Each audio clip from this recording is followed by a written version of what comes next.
This is a really quick tutorial on how to use Pixlr for editing your images for your online blogs. Now, the thing is that we can use Creative Commons images to our heart's content, but we're always much better off using images that we've created ourselves. So, what we're going to use here is Pixlr, P-I-X-L-R editor, pixlr.com, and what we're going to do for starters is to open an image from our computer, something that we've taken ourselves. Now, I took a quick snap in the corner of a dusty classroom of a quill that was sitting over in a corner, and I'm going to open that up. Now, initially the image looks pretty ordinary, but what we're going to do is make a few quick edits to make it look much better. Now, what I want to do to begin with is I want to rotate this image because it's the wrong way around. So I'm going to come up to image and I'm going to rotate canvas 90 degrees clockwise to bring it around the right way. First really quick little trick that I show people is if you use Command or Control minus, it'll bring you out.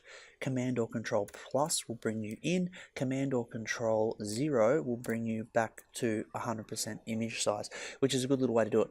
Now, in the center of the image there, if I press the space bar when I'm zoomed all the way in, it gives me this little hand. Holding down the space bar, it allows me to move around my image. So if I'm starting to make a few up-close edits, that'll actually let me do things a little bit more zoomed in.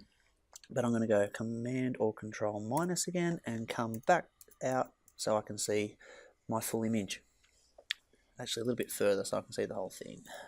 Now, first things first, I think it's important to maintain our background image and create another edited image sitting on top of it so we can see the before and afters. So the way I do that is Command or Control A for all. It brings up these little marching ants that go all the way around our image. Command or Control C for copy, and then Command or Control V for paste. And what it does is it creates a second layer, just calls it layer 1 up on top. Sometimes I like to double click on that and just call it edit, just so I know that's the edited image, but not necessary. First things first, always important when you're doing any type of photographic manipulation, first thing you want to always adjust is a thing called your layers. Now your layers is where your black, your white and your mid-tone greys are. Now in this image, although that's a black keyboard, there isn't actually any black in this image at all. So what I want to do is I just want to bring that slider, the little black slider, over to where the histogram actually shows some black in the image, and you can see it edit as you go. I then want to bring the white over, and we can see that there's a little blown out section here. It's probably this little highlight over here, but the actual density of the white in the image is over here. Bring that over there, and I can then actually manipulate independently the grey in the center to get it at a density that I think is appropriate for the image. When I'm happy, I click OK. Now if I want to see the before and after just from that simple edit, I can just turn that little tick off and on. When it's off, I'm seeing the background image only. Turn it on, I'm seeing the foreground image. And you can see that's a subtle but significant improvement on that image to begin with.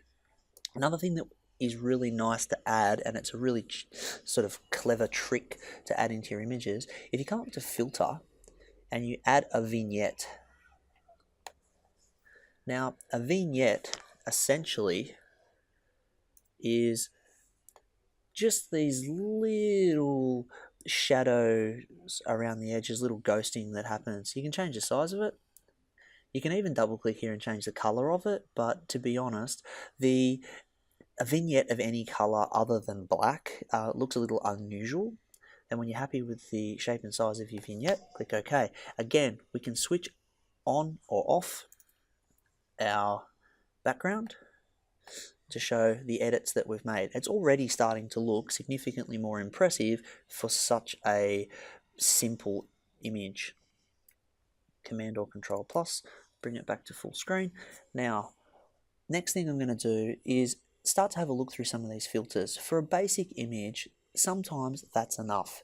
But if we come up to our filters, some of these are pretty extreme. If I come into something like poster, you'll see the difference that makes. And that can be a really extreme. It can be great. It can look really awesome, but sometimes it's far, far too extreme. We can inverse that image, have an experiment. The thing is, for something like this, it's far too many of them to go through. It's just worth having an experiment with. I'm going to cancel that though.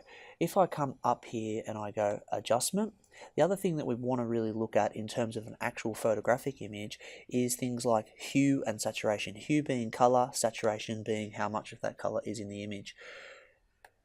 I can move the colors around and adjust them slightly.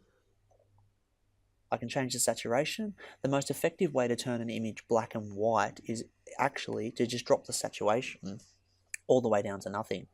Now the thing is, if I turn that saturation back up, I can start to manipulate the colors in another way by clicking colorize. Now what that does is it allows me to actually change the overall color cast in the image and up and down throughout the saturation and the lightness and brightness to create an image that gives a certain look and feel that may be something more suitable for what your blog entry is. I'm going to switch that off. I'm going to move this hue down to there, drop the saturation right down to something like that, and I'm going to create something that's a little bit more sort of dark and mysterious. And when I'm happy with the way I think it looks, I click OK. Now what I want to do, I'm going to switch that layer off and back on. You can see here that we've really started to create something that looks significantly different to the initial snapshot from the corner of a classroom. But something like this could be far more suitable for your blog entry, and it's something that you've created yourself, nice and simply and quickly. When we're done and we're happy with what we've got, one of the nice things to do, really easily, file, save. Now what I like to try to do is turn the quality all the way up, turn it up to 100%, and we've got a few options here of what we want to do. For the purposes of a photographic image, JPEG is the most common, TIFF is the highest quality. However, if you want to try and upload your images to a blog site, most blog sites will not accept a TIFF, but they will accept the JPEG. So for the purposes of this, I'm going to rename this blog edit, and I hit save to my computer.